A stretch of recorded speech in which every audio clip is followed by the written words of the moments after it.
আপনাদের দেখা তো আজকে অন্যরকম লাগতেছে, অনেক সুন্দরই লাগতেছে।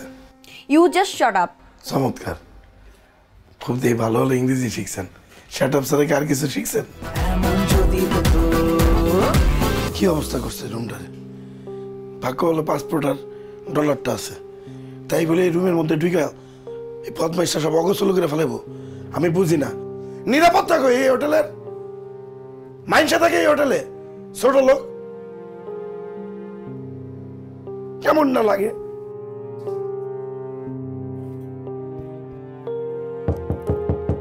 ওই কে ধর মিয়া, দরজা খালি টোকাইতেছেন কে? খোলা ভিতরে।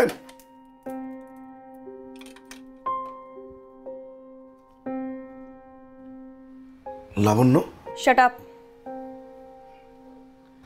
আপনাদের দেখা তো আজকে অন্যরকম লাগতেছে, অনেক সুন্দরই লাগতেছে। You just shut up. চমৎকার, খুব দিয়ে ভালো হলো ইংরেজি শিখছেন।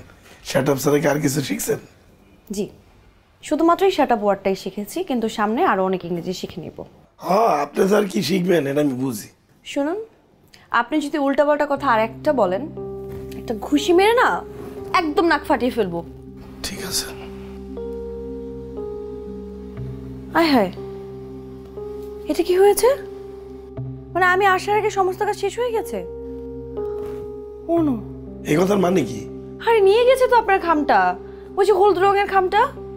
কিসের হলুদ রং? কিসের খাম? তার মানে সোহানা আপনাকে সমস্ত কিছু বলে কয়ে খামটা আপনাকে দিয়েছে। আপনি জানেন না এটা কিসের খাম? ধরতে রেগা কি কইতেছেন না কইতেছেন আমি তো কিছুই বুঝতেছি না। আমার আবার কে কি দিব? আমি সোহানার কথা বলছি। ওর সামনে যে আপনি আমাকে অপমান করলেন, ও কি আপনাকে কোনো হলুদ রঙের খাম দেয়নি? জি না। আর আমার হলুদ রঙের খাম দিতে যাবো কেন? আমার এইসব কথা কেন বলতেছেন? বলছি কারণ আছে। কি কারণ? বাংলাদেশের বিখ্যাত লেখিকা শারমিনের নাম শুনেছেন না? হ্যাঁ, এর নাম কে না জানে। ওনার বইয়ের জন্য লেখা কিছু নোটস চুরি হয়েছে। আমার ধারণা সোহানা এই নোটসগুলো আপনাকে দিয়েছে। প্রশ্নই ওঠে না এইসব খাম টাম বা এরকম কোনো কিছু কেউ আমার কিছু জানে। আপনি সত্যি করে বলেন, না হলে কিন্তু। নাহলে কিন্তু কি? আপনাকে থাক, এখন আর কিছু না বলি। আপনি আমার পরিচয়টা ভালো মতো জেনে নিয়েন এখান থেকে। আপাতত আপনার সাথে আর কথা না বাড়াই। আপনার যা কিছু আছে আপনি সব কিছু গুছিয়ে নিন, আমার সাথে লবিতে দেখা করুন। আমি কি আপনাকে সাহায্য করবো গোছানোর জন্য? না, লাগবো না, আমারটা আমি করে নিতেছি। আমি এখন ওয়েট করছি, আপনি চলে আসুন। কিন্তু আপনি পরিচয়টা তো এখনো দিলেন না। আরে বললাম তো, রিসেপশনে আসেন, তারপর পরিচয়টা পেয়ে যাবেন। আসেন।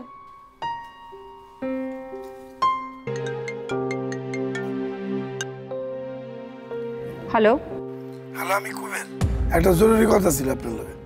আমি জানি আপনার কোনো ইম্পর্টেন্ট কথা নেই। আছে তো, একজন আয়া আমার কাছে হলুদ খামের কথা জানতে চাইছে। তারপর? সম্ভবত কেউ একজন এই হলুদ খামের লেগা আমার পুরো রুম তছনছ করে লাইছে।